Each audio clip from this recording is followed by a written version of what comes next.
তুমি কি পাপ করেছো, কি অন্যায় করেছো? তুমি জানো না আমার রব কত মেহেরবান, তিনি কত দয়ালু, তিনি ভালোবাসার আধার, তিনি করুণার আধার। তোমার পাপ অন্যায় যদি হয় খালের পানির সমান, বিলের পানির সমান, আমার আল্লাহর দয়া সাগরের পানির সমান।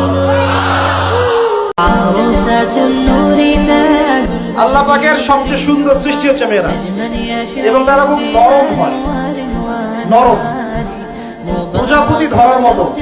প্রজাপতিকে থাপ করে ধরতে পারবেন না আপনি, শক্ত করে ধরতে গেলে প্রজাপতি নষ্ট হয়ে যাবে, মরে যাবে। প্রজাপতিকে কোমল ভাবে ধরতে হবে, ঠিক মেয়েদের সামনেও আপনার কোমল থাকতে হবে। যে সবসময় ইস্তেগফার করে তার কোনো টেনশন থাকে না, তার জীবনে দুশ্চিন্তা আসে না, আর এমন জায়গা থেকে আল্লাহ রিজিকের বন্দোবস্ত করে যেটা সে কল্পনাও করেনি।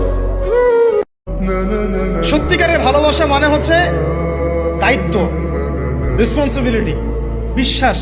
ভালোবাসার মানুষ ভালো থাকে এটা চাওয়া, তার উপর আমার জিম্মেদারি আছে তাকে ভালো রাখা। ভালোবাসা মানে কি? স্বার্থ ত্যাগ করে তার স্বার্থ দেখা। যত নবী ছিলেন পৃথিবীতে, তারা সবাই যত দোয়া করেছেন তার মধ্যে একটা দোয়াকে শ্রেষ্ঠ বলা হয়। শিখিয়ে দেব কোনটা? সেটা হলো লা ইলাহা ইল্লাল্লাহ ওয়াহদাহু লা শারীকা লাহ লাহুল মুলক ওয়া লাহুল হামদ ওয়া হুয়া আলা কুল্লি শাইইন কাদির। এই দোয়াটা দিনে যে ব্যক্তি 100 বার পড়বে, দিনে যে ব্যক্তি 100 বার পড়বে, ওই দিন আল্লাহর লিস্টে ওই ব্যক্তি ছাড়া বেশি আমলকারী কেউ হতে পারবে না। আল্লাহ পাক এভাবে বলেছেন, যখন একজন মানুষ মনে মনে আমাকে ডাকে, আমিও মনে মনে ওকে স্মরণ করি।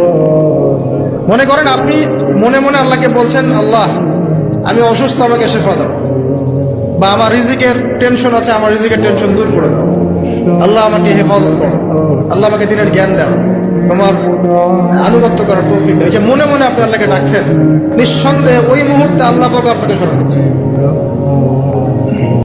আপনি আল্লাহর হয়ে যান, নিজেকে আল্লাহর জন্য ওয়াকফ করে দেন, আল্লাহ আপনার হয়ে যাবেন ইনশাআল্লাহ। আপনি মানুষের কাছে আশা করতে গেলেই কষ্ট পাবেন। কেন সে এমন করলো, কেন আমাকে বুঝলো না, কেন সে আমার সাথে খারাপ আচরণ করলো, আমি তার জন্য এত করলাম, সে কেন আমাকে মূল্যায়ন করলো না। আপনি কখনই কষ্ট পাবেন যখন কারো কাছে কিছু আশা করছেন। আশা করেন না আল্লাহ ছাড়া কারো কাছে, আপনি কষ্ট পাবেন।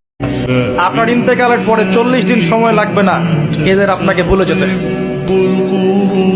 আল্লাহি আল্লাহর কসম করে বলছি, এই মানুষগুলোর কেউই আপনার প্রকৃত অর্থে আপন নন। আপনার অবস্থানকে তারা ভালোবাসে, আপনাকে তারা ভালোবাসে না। আপনাকে শুধু আপনার রব আল্লাহ ভালোবাসেন। আপনি তার উপর তাওয়াক্কুল করে হারাম ছেড়ে দেন, আপনাকে আল্লাহ বেহিসাব রিজিক দেবেন।